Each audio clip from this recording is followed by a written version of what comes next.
Hi friends, happy Pride. Welcome to Melanin Manga. I am Sheena, Sheethegeek, and this is my fourth and final week of our Manga Pride Readathon. Man, I cannot believe that June is over. Holy shit, it flew by. And it wasn't like I had a lot going on. I felt like I did anything and nothing at all the time. That's how I feel. But, and it was funny because I was like, oh, I'm gonna get this read. I literally only had 3 days. When I looked, I was like, oh shit. Yeah, that's not gonna happen. But I did get some read for the week. But before we go to that, let me show you my little haul that I got. So, to start off, I got What If I Said I Love You? Such a cute cover.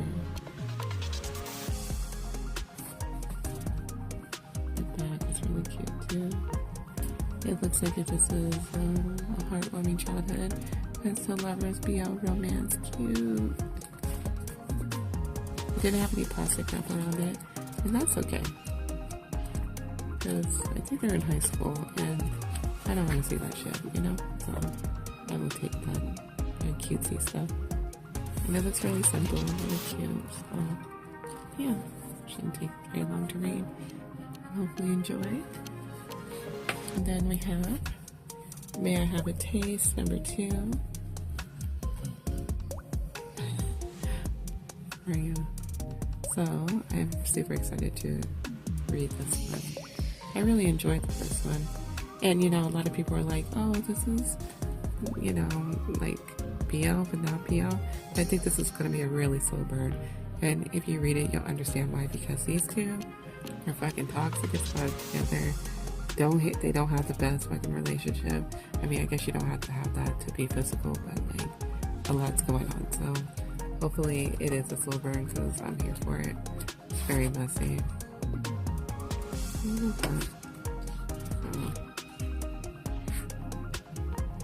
me see what I can show you.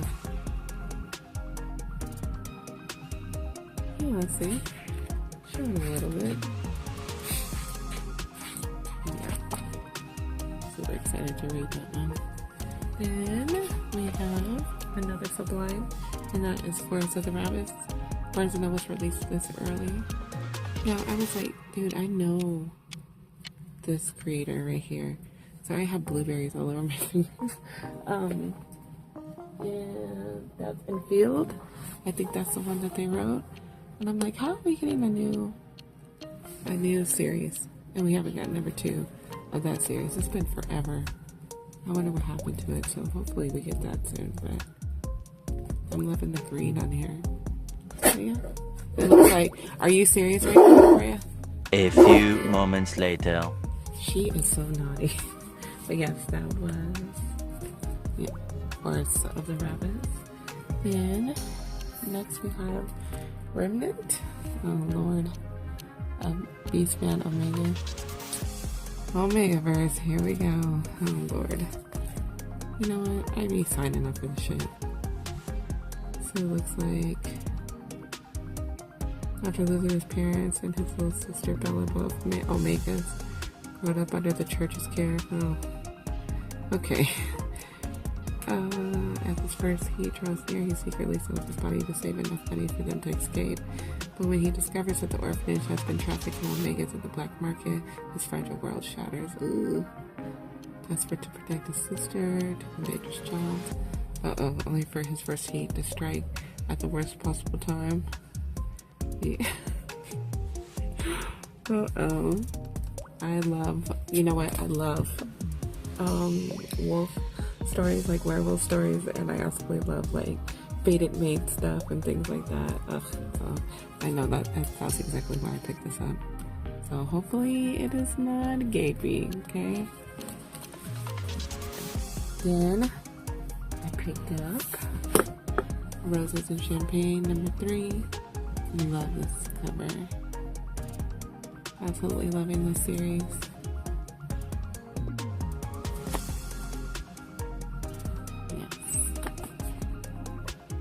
I picked this up right after I got done reading, for the 1 and 2 last week. And I was like, yes, I need to have this. So, yes, Then, the final volume. Look how beautiful it is. My babies. These were my first babies. I think this is my first PL I ever read, and I cried all the way through. Because it's just it's so sweet. Oh my god, the way that they love each other and their friends, like, it's just so perfect. I'm so sad that it's coming to an end. And thick, look at that. Love it. Let's see the back. Oh my god, hot. Okay, she don't start crying. So cute, all their friends. Love it. And I know that I think the last season's coming out in a couple of days or a couple of weeks. So yeah, I'm definitely trying to finish this and then cry and then watch the show and cry some fucking more. I remember when the first one came out, the first season came out, every episode I was bawling and my son was like, oh my god, Mom, are you okay? I was like, I just love them so much, they're just so cute, and they're just, you know, like, it was just a hot ass mess, so yeah. Then, I know this isn't a manga or a comic, but I picked up Tempting Venom by Rena Kent. I'm really liking her MM books. I think God of Fury is perfection. Hunt the Villain, I love more than Kiss the Villain. Kiss the Villain is just on up, okay? If you like really fucked up stuff, like, yeah, that's for you. But I got the Barnes & Noble's edition. Some pretty edges. Yeah. This is like a dark hockey romance TV show. So, and that is all that I picked up. So let's get to what I actually read. Alright, I managed to read 6. That's not bad. So, like I said, as soon as I got done reading 1 and 2 of Roses and Champagne, I had to pick up the third one, and I instantly read it. Loving it. Oh my goodness. For this one to be so little, so much happened. I was like, oh my god, the way that it ended, some reveals that happened. So, you know, him and Caesar, he doesn't know what to fucking think about Caesar. He wants to like fall so hard for this man, but he knows he ain't shit.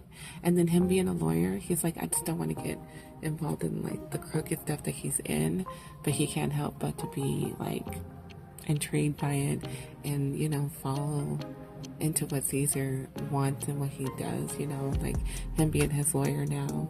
And then something really big happens that totally shifts their relationship, or, you know, their situationship, whatever. But I mean, it's just the push and pull between them. You can really see that they are both falling for each other, especially Caesar. Like, yeah, look how gentle he is with him, and for no other reason but that he likes him, that he's intrigued by him, and he, like I said, he wants to fall so hard for him, but he knows that he ain't shit, and he's not ready for that life, but he can't help but to be so gone for this man. And I'm gone for the two of them, so I'm definitely ready for number 4. I was like, oh, I'm gonna order number 4. What the? It doesn't come out until later this year, so yes, love it. Give it a 4 out of 5. Then I read I Want to Be a Wall. Look, Biz, I read this. So I loved it. It's very cute. So this is basically like these two are in a lavender relationship. He is gay and he's in love with a man. He's been in love with this man all his life, and then she is ace, and she I love how she's obsessed with BL. You know, and her parents, you know, people, I can't stand it when as parents like push our hopes and our dreams and shit on our children, you know. And I'm not too sure why they ended up getting married. Probably just the pressures of having to be married, and, you know, what their parents and, you know, their family expects out of them. And neither one of them wants to be in that type of relationship. So they decided to get married. And I absolutely love them. You know, you can have this platonic relationship and friendship and love and marriage, and it can work out, you know. I hope that they end up being best friends, and if this is what they want, the marriage that is what they want, then that's great. But if not, you know, I just hope them the best. Like, I love both of them so much, and he's so good to her, and she's just like not used to being around anybody but her family and showing emotions to nobody else but her family. But, you know, she could really see, like, him being her best friend, and because she could just be herself around him, and he could be himself around her, and that is a joy in itself, you know. Like, how many times have you had to put, you know, this fucking mask up to entertain other people, and then you find those people that you can really be yourself around, and it doesn't matter how, you know, if you're in a bad mood, if you're in a good mood, if you're going through things, you don't have to fucking put up this front in front of this person. So how fucking refreshing is that? So they're getting to know each other. I love it that neither one of them know how to cook. And then I love it how he's trying to get, like I said, she's like, loves BL. She loves like romance and like seeing, you know, men romantically relationships, you know. And I love it that he's trying to understand her world.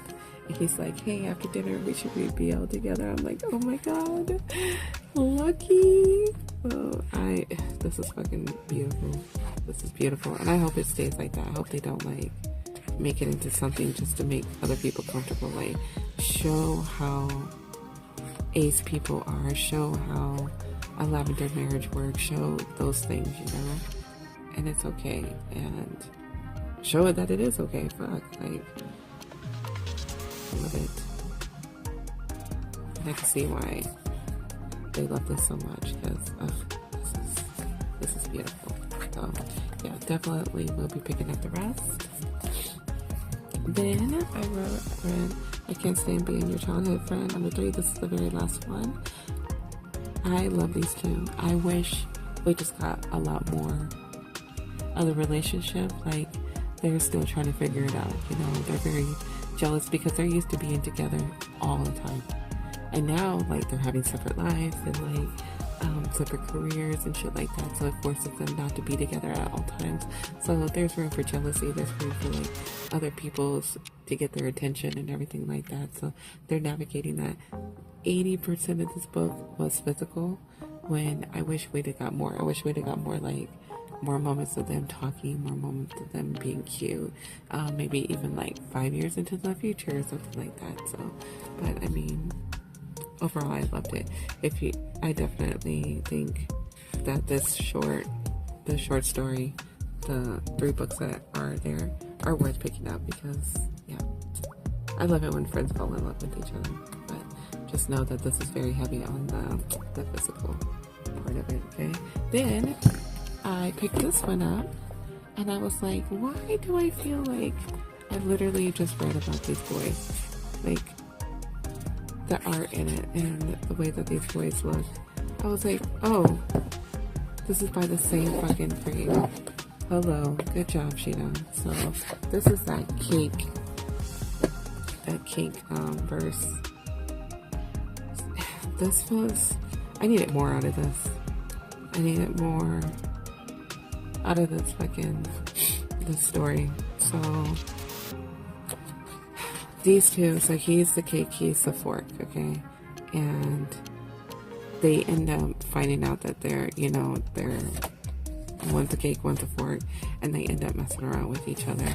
And then it like spans over like years, you know, and I don't know, even though I liked it that it spanned over years, but I felt like we didn't get a lot out of it.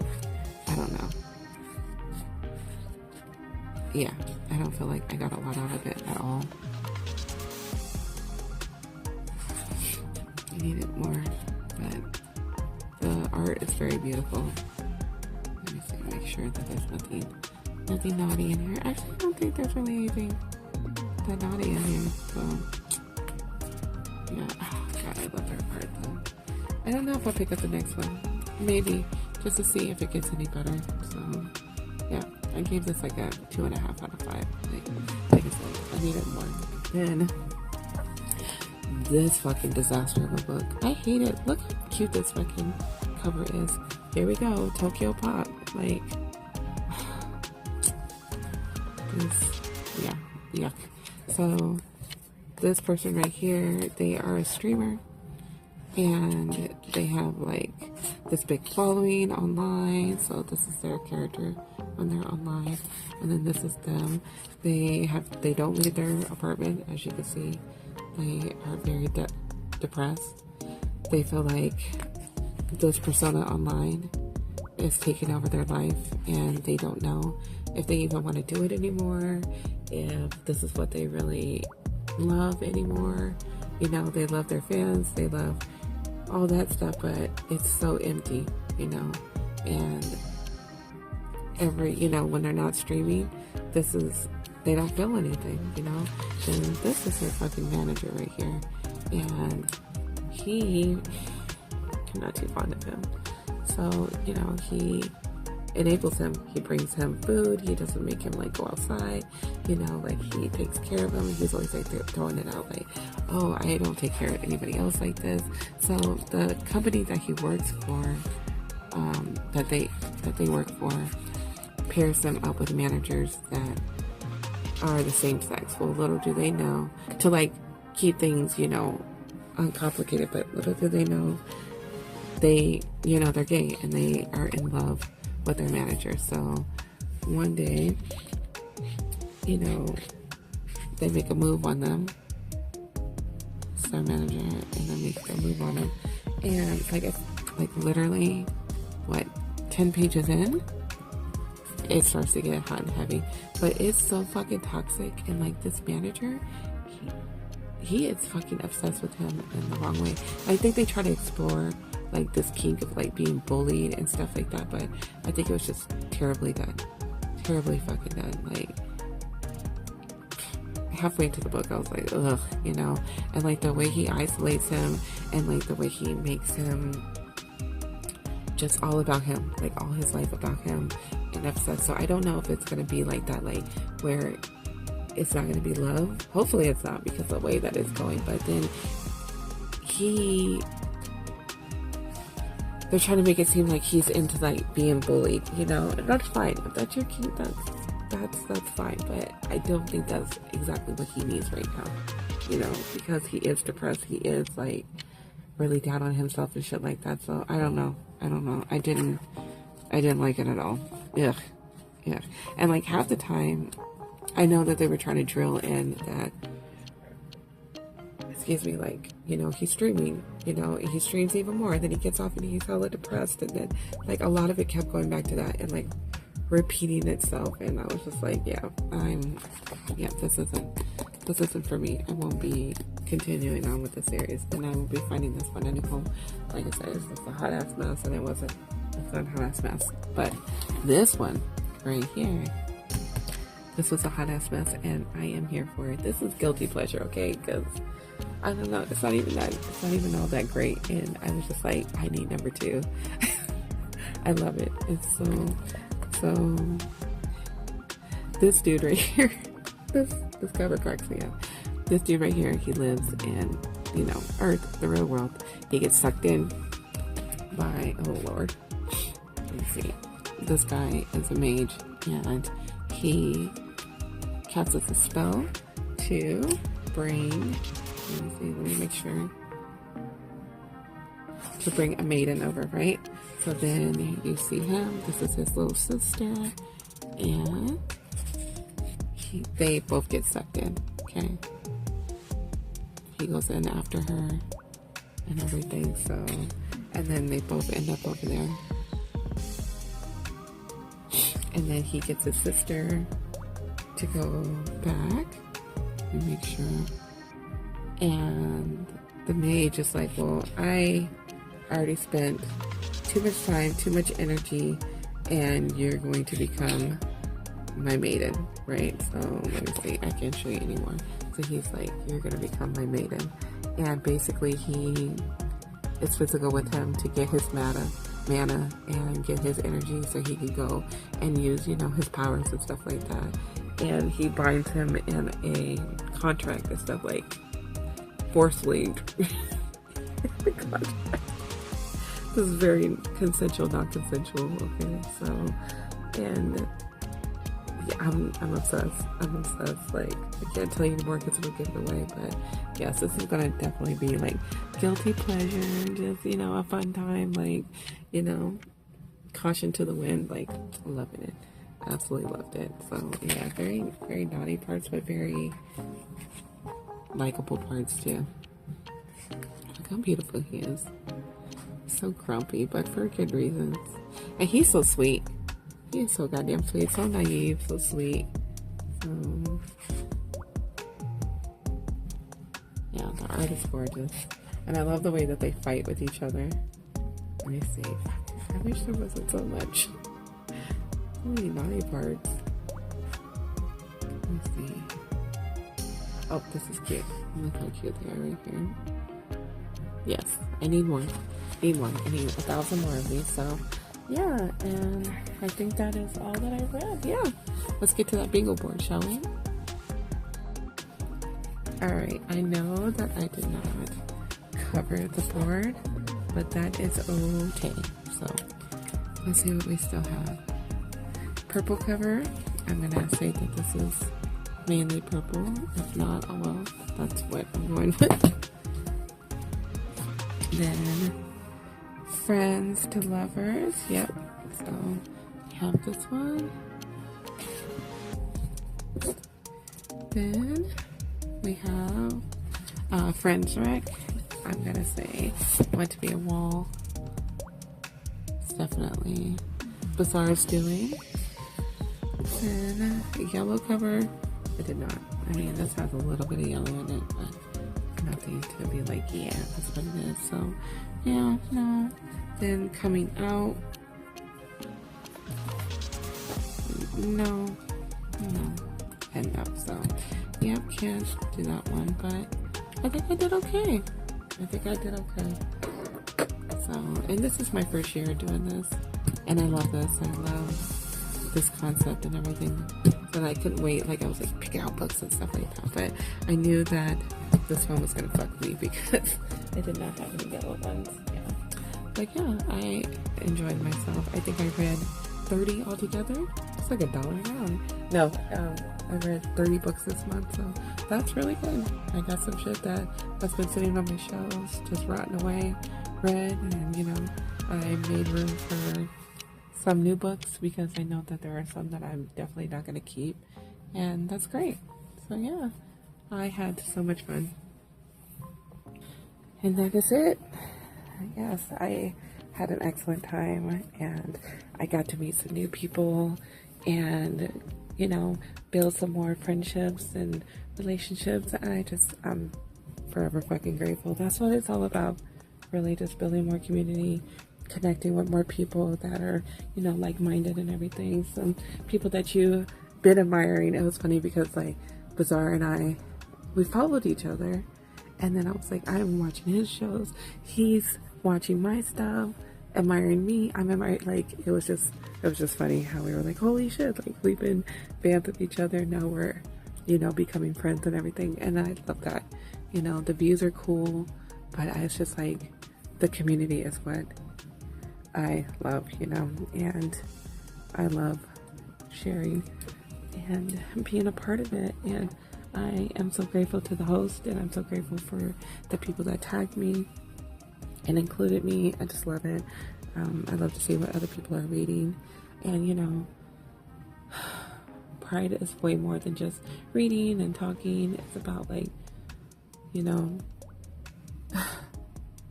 so much more. I'm gonna cry just thinking about it, and it sucks that we have to show pride and really, speak out and be loud about it because of, other people's fucking opinions and ways and, their bullshit. But yeah, but know that regardless, you know, besides these books and besides, you know, the cameras and all that shit, you are wanted, you matter, you know, and don't let anybody else tell you differently.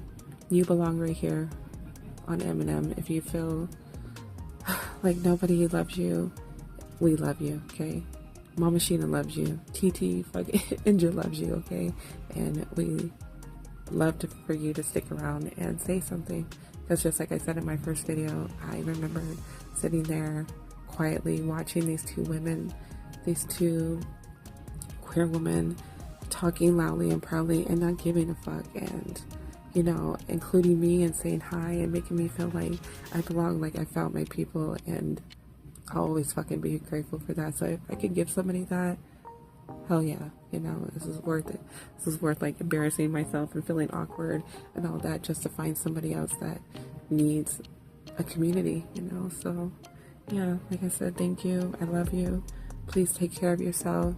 Read queer all year round. This isn't just for, you know, shits and giggles. This is, you know, beautiful stories that are out there, even though, you know, some of these are hella fucked up. I get that. But, you know, there are some out there that are really good, and hopefully, you know, if you're trying to get into it, hopefully you find something, and you, even if you're not queer yourself and you just want to know more, and I hope you find something that really like sparks joy in your life and really wants you to be closer to somebody that are in these stories, you know. So, alright, let me stop fucking babbling before I start crying and sounding fucking crazy. So yes, love you, appreciate all your time, all your likes, all everything. So yeah, happy Pride and much love, and take care of yourself for me.